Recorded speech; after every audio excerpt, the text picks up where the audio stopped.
Graça e paz, graça e paz. Deus abençoe a todos. Vamos à leitura da carta do apóstolo Paulo aos Coríntios, ao capítulo 15.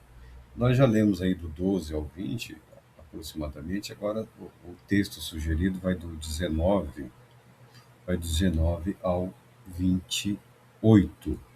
Mas vamos ler do 19 ao 28. Ora, se a nossa esperança em Cristo se restringe apenas a esta vida, somos os mais miseráveis de todos os seres humanos. Ponto. Isso é o que o apóstolo Paulo afirma, porque havia cristãos mundanos, por assim dizer. Eu não estou dizendo mundanos no sentido de imorais, de corrompidos. Eu estou dizendo mundanos no sentido de materialistas, tá? Mundanos no sentido de que a vida em igreja era o suficiente para eles e era tudo que eles compreendiam. Havia esse tipo de pessoas naqueles dias, esse tipo de cristão, como existe nos dias de hoje. Vida de fé é vida de igreja, vida de igreja, com isso dizendo vida de atividade eclesiástica, né, dos eventos, dos acontecimentos, em comunidade, em grupo. Não estamos desprezando isso. Não estamos questionando a legitimidade, a importância dos eventos naturais, dos eventos sociais, dos eventos religiosos, dos eventos que dizem respeito à disciplina da vida cristã. Estamos falando em termos de esperança no tocante àquilo que somente Deus pode realizar. É nisso que entra o apóstolo Paulo, corrigindo as distorções, as várias distorções que havia na igreja de Coríntios. E que nós sabemos distorções e problemas estes que não se restringe à igreja de Corinto, muito menos ao passado. Problemas que têm acompanhado a humanidade ao longo dos séculos e problemas que têm acompanhado o cristianismo ao longo dos séculos. Cabe ao cristão decidir como vai caminhar, como vai seguir a sua jornada. No entanto, em realidade, Cristo ressuscitou dentre os mortos, sendo ele o primeiro dos frutos dentre aqueles que dormiram. Isso para mim é inegociável. A primícia da ressurreição aos mortos, ressurreição como nós aguardamos, como nós esperamos, ressurreição com um corpo compatível com a glória eterna. Cristo Jesus é o primogênito, ele é o primeiro, tá? Porque assim como a morte veio por um homem, da mesma forma, por um homem veio a ressurreição dos mortos. Porquanto, assim como em Adão todos morrem, em Cristo todos serão vivificados. Contudo, cada um por sua vez. Cristo o primeiro, logo depois os que são de sua propriedade na sua vinda. Adotamos aí como prática falarmos do livro de Apocalipse na primeira etapa do ano. Já era para termos avançado, mas a saúde não nos permitiu, tivemos que fazer aí uma pausa, mas a vida doravante é isso mesmo, não temos nenhuma ilusão, nenhuma fantasia, não é um emprego, tá? O meu compromisso é de uma ordem, de um comprometimento espiritual com Deus, por isso eu me disponho a realizar esse trabalho, essa atividade. Temos uma proposta, uma programação e estamos procurando nos manter fiéis ao que foi programado. Por isso, as pausas também são bastante interessantes para uma reflexão e uma readaptação e uma volta ao que foi programado, ao que foi estabelecido. Porque os eventos atuais, a maneira trágica, a maneira aí como as coisas estão acontecendo, são bastante atrativos, principalmente para os mais jovens, né? Usar o fato, a guerra, a corrupção, isso, aquilo, mas não é essa a nossa proposta, tá? Essas coisas ocorrem porque devem ocorrer e porque a humanidade decidiu assim viver, fazendo oposição ou pouco caso ao plano proposto e estabelecido por Deus. A nossa proposta é uma reflexão no tocante à espiritualidade humana, à espiritualidade cristã. Como a nossa vida nesse mundo, nesse ambiente, pode resultar em louvor para a glória de Deus. Insistimos sempre que a vida é o caminho. Jesus é o caminho, a verdade e a vida. E através da nossa vida, do nosso viver diário, nas coisas comuns, cotidianas, é que nós encontramos força, que nós restabelecemos o nosso pacto, que nós fortalecemos o nosso compromisso, que nós renovamos a nossa fé e nos preparamos para o dia do Senhor Jesus. E o Paulo aqui já declara: será dia de ressurreição, será dia de perfeita transformação daqueles que a Cristo Jesus pertencem. Ele está falando do dia que inicia o julgamento. E na vida do cristão, a ressurreição é o resultado. É o resultado. Os que estiverem vivos, eu creio que a minha geração não estará, tá bom? Muito embora os acontecimentos estejam se intensificando, a natureza, o caráter dos indivíduos, dos povos, das nações estejam vindo à tona, aflorando, né, toda a maldade, a malignidade, o egoísmo, a arrogância, as mentiras, é ainda uma fase de preparação. O Espírito Santo tem atuado e continua atuando de forma muito poderosa para conduzir aqueles que a Deus pertencem à salvação e à vida eterna. Importante é aprendermos a desviar do mal e a seguirmos no caminho proposto por Deus para a salvação das nossas almas. Paulo chama a atenção falando do propósito. O fim tem o significado também de finalidade. Por que suportamos tudo isso? O próprio apóstolo Paulo falará aqui. Por que enfrenta a morte todo dia? Por que aguentar o apedrejamento? Por que suportar a perseguição? Por que suportar as ofensas, as injúrias, o abandono? Por que ensinar de dia, ensinar à tarde, ensinar à noite? Por que insistir ensinando, orando, abençoando, proclamando o evangelho do reino? Porque há um propósito, há uma finalidade. E o fim é glorioso, é a ressurreição para a vida eterna com Deus em Cristo Jesus. E, ao mesmo tempo, o dia da vinda, da manifestação de Cristo Jesus, ele marca o julgamento da igreja, ele marca o julgamento dos cristãos. Os que estiverem vivos serão transformados, mas não antes que aqueles que morreram em Cristo sejam ressuscitados para a glória eterna. E com aqueles que forem transformados, ou seja, terão seus corpos compatíveis com a glória eterna, reinaremos com Cristo. Veja que o período narrado na Bíblia, ensinado como milênio, ele está no período de julgamento, tá bom? A vinda de Cristo marca o juízo. Primeiro, aqueles que a ele pertencem, tá? É fatal, é final. Na vinda de Cristo, ou nós estaremos com ele para reinar, ou não estaremos. Ah, mas terá outra ressurreição. Ressurreição para a glória eterna, para a comunhão eterna com Deus Todo-Poderoso em Cristo Jesus, é essa a primeira ressurreição. É essa a primeira ressurreição. O que ocorrer depois diz respeito ao juízo eterno, à condenação eterna. Eu sei que a literatura, os filmes, o material aí, os romances religiosos, os romances espirituais são bastante atrativos, mas eles são corruptos, eles são fraudulentos, eles são mentirosos.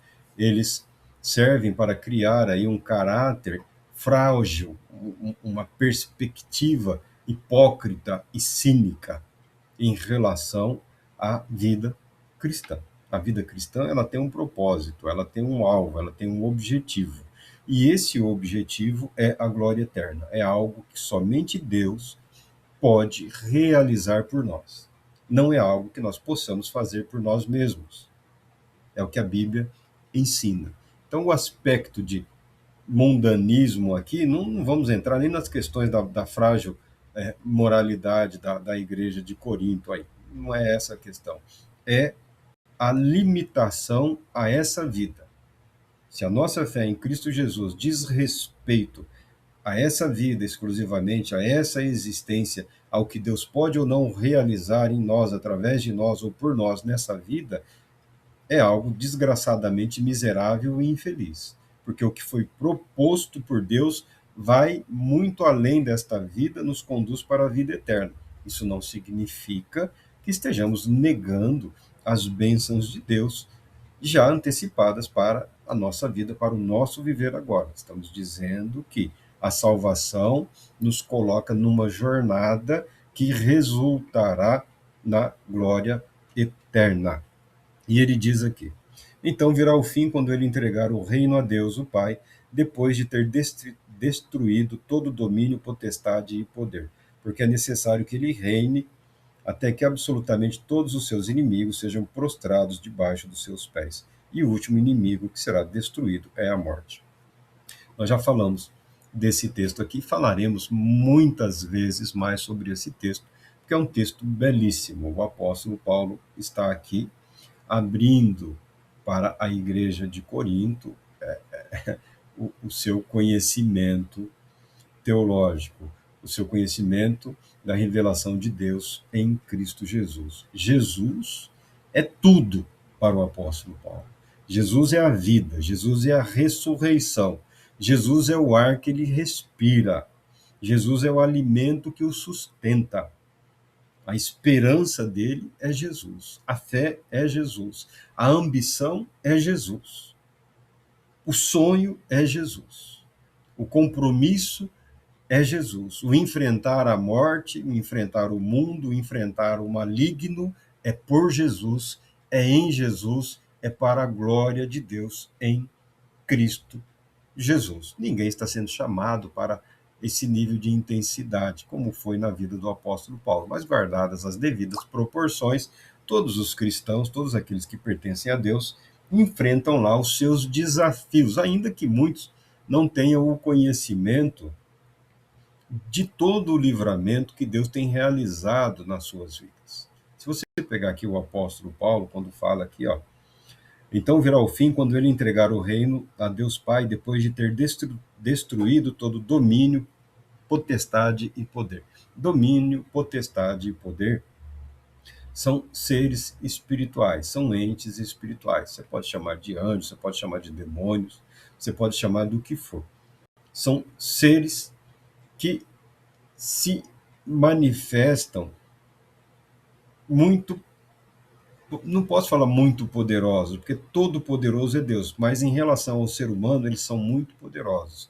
Principados, poderes e potestades, esses seres, eles têm normalmente é uma área de influência, uma esfera de influência no que diz respeito à humanidade. E isso é algo muito forte, isso é algo muito intenso. Isso é algo do qual somente a atuação do Espírito Santo consegue nos livrar, somente a presença do Espírito Santo consegue nos proteger. A batalha espiritual não é ficar aí espantando morcego, barata, show. Isso é ridículo, isso é bizarro no que diz respeito às questões espirituais conforme narradas na Bíblia. Muitos cristãos não fazem ideia do nível de livramento e de libertação que Deus tem realizado nas suas vidas. E muitas vezes, tem dificuldade em reconhecer quando são aprisionados por situações que envolvem estes seres. Mas graças a Deus pela sua palavra, e graças a Deus pelo poder do seu Santo Espírito que nos conduz em triunfo, que nos mantém protegidos de todo esse mal, de toda essa maldade e de toda essa malignidade que o apóstolo Paulo declara que será destruída pela revelação, pela manifestação de Jesus, o Cristo. O que alguns têm feito aí, realizado ou proposto em nível de batalha espiritual, só tem servido para aprisionar pessoas e igrejas a esses poderes, tá? Na esperança ou na expectativa de exercer algum domínio ou influência sobre esses seres, esses homens, essas mulheres, acabam estabelecendo um vínculo, uma ligação com eles. E na vida do cristão, isso é muito perigoso. Isso é perigosíssimo. É brincar com fogo. É caminhar em direção ao território do inimigo sem a devida preparação, sem a devida proteção, sem o devido conhecimento. Porque esses principados, esses potestades, esses dominadores, eles sequer se preocupam com possessões, tá bom? Então não se iluda, não tenha nenhuma ilusão. Não há como materializá-los. Por isso que a Bíblia ensina: resistir ao diabo, resistir ao mal, e ele fugirá de vós. Tá? O apóstolo Paulo entra nesse aspecto aqui, revelando que a igreja de Corinto, além das decisões equivocadas, além do comportamento equivocado, ela estava exposta a, a esse nível de atuação. Não existe neutralidade, não existe campo neutro. Você foi chamado para viver para Deus. Você foi resgatado do reino das trevas. Não há neutralidade. Não há indiferença. O nível de oposição que se levanta contra o cristão para destruí-lo é nesse nível aqui que a Bíblia ensina, que a Bíblia declara. Qual é o caminho para fugir disso? É o caminho da fé, é o caminho do Evangelho, é o caminho da obediência a Deus, é o caminho da segurança eterna proposta por Deus em Cristo Jesus. É o saber viver de forma simples, abençoada e agradável a Deus, e não buscar caminhos ocultos, caminhos escusos. Não exigir ou não querer para si mesmo além do que é conveniente ou mais do que foi concedido. Vivendo ou permanecendo naquilo em que Deus nos colocou, estamos seguros, estamos tranquilos. Você vê quando a pessoa quer avançar para outras áreas que a ele não dizem respeito, ele acaba se colocando em situações complicadas. Então, o caminho da segurança é o caminho da fé, é o caminho proposto para Cristo Jesus. E todos esses males, todos esses poderes serão destruídos, serão afastados por Cristo Jesus na sua manifestação. Até lá, eu lamento informar, enfrentaremos oposição. Mas até lá, eu fico feliz em informar que aquele que não pode ser vencido pelo mal está conosco. É o Espírito Santo, o Espírito de Deus, o Espírito de vida e ressurreição. Pois Deus tudo sujeitou debaixo dos seus pés, debaixo dos pés de Cristo, debaixo da autoridade, debaixo do domínio e debaixo do poder. De quem? De Cristo Jesus. Não é da igreja, é de Cristo Jesus. A segurança da igreja, a segurança do cristão é estar debaixo da autoridade, do poder e do domínio de Cristo Jesus. Submissa a Cristo Jesus. Que venha a tempestade, que venha a neve, que venha o fogo, que venha o terremoto, que venha o furacão, que todo o mal seja lançado contra as nossas vidas. Estamos seguros, estamos guardados debaixo da autoridade, do domínio e do poder de Cristo Jesus. Porquanto, quando se afirma que tudo lhe foi submetido, é evidente que isso não inclui o próprio Deus, que conduziu todas as coisas à submissão de Cristo. O apóstolo Paulo fala isso porque os aloucados sempre acabam invadindo a esfera da fé, tá? Há uma hierarquia, há uma posição do filho em relação ao pai, e isso é mantido e isso é preservado. A perfeita submissão e obediência de Cristo Jesus a Deus, o Pai, é revelado aqui nessa palavra. é declarado aqui nessa palavra. Tudo que Jesus, o Cristo, realizou, continua realizando, realizará com toda certeza, é para o louvor da glória de Deus. Vivendo perfeitamente ele para o louvor da glória de Deus. Vivendo nós pela fé nele, estamos seguros naquele que é a perfeita obediência a Deus, a revelação plena e absoluta do amor de Deus para com a humanidade. Todavia, quando tudo lhe estiver sujeito, então o próprio Filho se submeterá àquele que todas as coisas lhe colocou aos pés, a fim de que Deus seja absolutamente tudo em todos. Graças a Deus pela sua palavra. Submissão, obediência, perfeita reverência, vida para o louvor da glória de Deus.